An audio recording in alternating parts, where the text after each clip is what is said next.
Hello everyone, once again, Manuel at your service. Welcome to Shabete e-learning platform again. You can feel free to contact us on elearning@shabete.net, or you can contact me on 0708990034. Today's topic, you're going to look at tourism in East Africa. First of all, what do you think tourism is, Jamie? Oh, Jimmy is telling me that tourism is this is people who come to Africa to see monkeys. Oh, Jimmy, that's a good trial, but I'm going to highlight him about what tourism could be. Okay. Well, tourism in this lesson we are going to really look at what we are going to look at today. We are going to look on tourism in Africa. We look at why is tourism called an invisible trade. Sometimes you'll be like, trade must be visible, but why is that tourism is an invisible trade? You cannot see, but a service is being delivered. Factors which promote tourism in Africa. The factors that hinder development of tourism in Africa. Okay, so certain point, tourism, Jimmy, as what you told me was a bit familiar, a bit correct, but tourism is the business of providing accommodation, okay, accommodation services to the people who come from other countries or within the country with the aim of making fun or study purposes. Okay, it's very important to come to tour Queen Elizabeth National Park for fun, to spend time for leisure, to see the crocodile, to see the lions, or some come for study purposes. Like you remember in your primary 5 or 7, you visited the zoo and the recreational gardens you went and saw the botanical garden, you went and saw the zoo, you went and saw the lions, the monkeys for study purposes. Okay, so tourism is a business of providing services like accommodation, transport, entertainment to people who visit the places of interest, pleasure, and study purposes. Okay, so a tourist is a person who visits a place of interest for pleasure and study purposes. So by that time you were a tourist, by the time you went to the tourist center, you were acting as a tourist. You were the one who visited a place of interest, because your place of interest was the Chidepo National Valley Game Park. That was your place of interest that you wanted to look at. You wanted to look at the monkeys, the baboons, the lions, and so on. So you were a tourist by that time. You went, and mainly you went for study purposes, not for pleasure. If there was that some pleasure, you laughed. You saw the monkey how it was playing with the hens, chasing them inside when they are thrown them there to be eaten. You're like, wow, you really praised God for that. Okay, so it's that. Now we are going to look at why is tourism called an invisible trade. Why do you think it could be called an invisible trade? Well, invisible trade means you cannot see the trade taking place, but in the real sense money is being earned. Okay, feel free to contact me on 0708990034 or contact us on elearning@shabete.net. We shall be able to reply you at any time of your inconvenience. Thank you.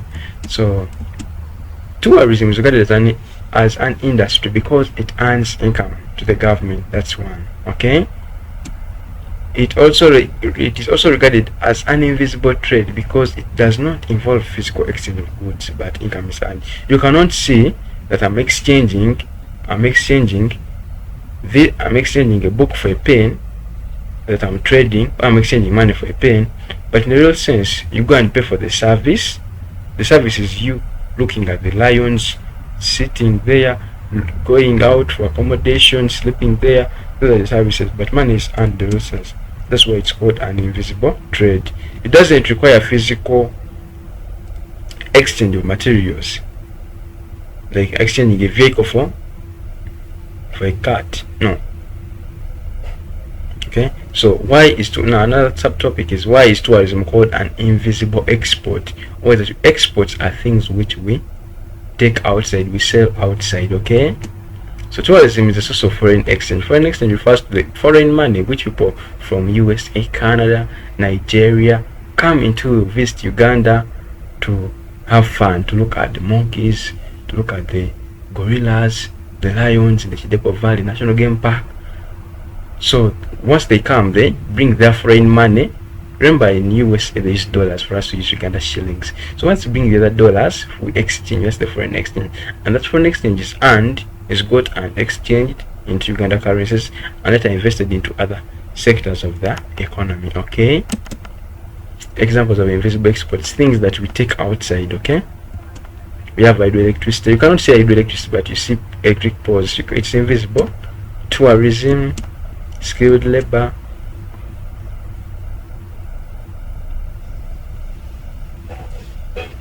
factors that promote tourism. 1, Jimmy is telling me that security. Yes, security is good. Chantal is telling me political stability. Political stability is the same as security. Cold climate. Okay, that's nice. So we shall look at the factors that promote tourism. And one of the factors is stability, whereby a country which is stable and has got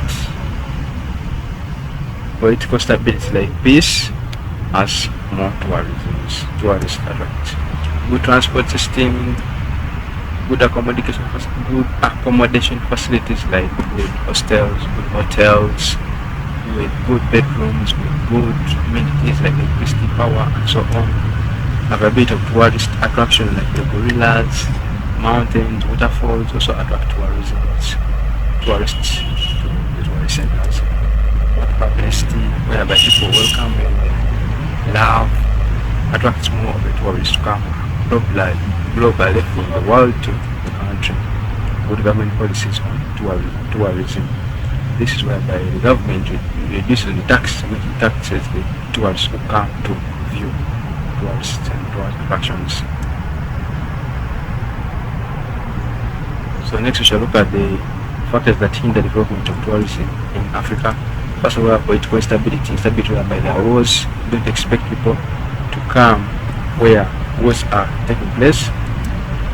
Lack of publicity, like hospitality, to welcome people with love, also doesn't prefer tourists to come to a different country. They are in fear that if they haven't welcomed us, when they kill us, when they rob us. So poor transport, where tourists don't need roads which have big potholes, which are rugged. To some of them of the delicate instruments like telescopes, machines to view heavenly bodies, so to see far places. So in case the road they are moving on is damaged, it really inhibits tourism. Okay, poor government policies on tourism, e.g., degazetting of game reserves, lack of tourist attractions, like if there are no baboons, there are no monkeys, there are no waterfalls, there are no crocodiles, do you think tourists would be in a given area or a given country? No, of course they couldn't. Just sit there, would they? I don't think. Shortage of funds.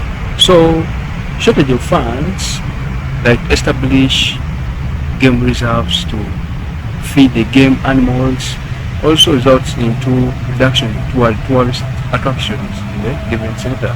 So tourists will not go in the given country because there are shortage of funds for these countries to establish game reserves, to feed the game park, game animals, and so on. Poor management of tourism sites, like if they are tourist centers like Kidepo Valley National Game Park, are not cared for and they really look weird. So you don't expect tourists to come to that center because it doesn't attract them at all. Hence, that's a factor in the tourism. Poaching is the illegal hunting down of game animals. So as a result, this results into decrease in the number of game animals. So as a result, game animals are reduced, whereby the tourists, certain tourists will come and be like, my interest in looking at a gorilla, and then the gorillas are like two. Others have been killed by poachers. Hence, this hinders the development of tourism in Africa. Encroachment on game parks, where some people tend to come and gazette near the game parks to settle there, to establish their farms, build their homes there.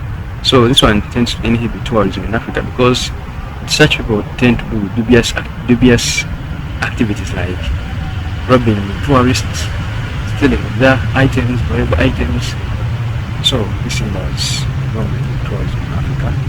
So I know you have learned something today. If you haven't understood, you can check back the slides, check back the videos, and you can even feel free to contact me on 0708 990034, or you can email us at e-learning@shabit.net. We shall be able to help you out to Soscial first of all. Thank you very much for viewing. We love you so much, and we wish you a Merry Christmas and a Happy New Year. So this is what is tourism? What is it? What are some of the invisible exports? Whereby the exports, I told you, are things which we export, we take into the other countries, that sold other countries. So what are some of the invisible exports that we share or we give out to other countries? What are the factors affecting the tourism industry? Thank you for watching. We love you so much. Feel free to contact me on 0708 990034 or email us at e-learning@shabit.net. Thank you very much. You can check out from the playlist below for the recent lessons you may have missed, or subscribe in order to get more upcoming lessons or service in case you're new. We love you so much.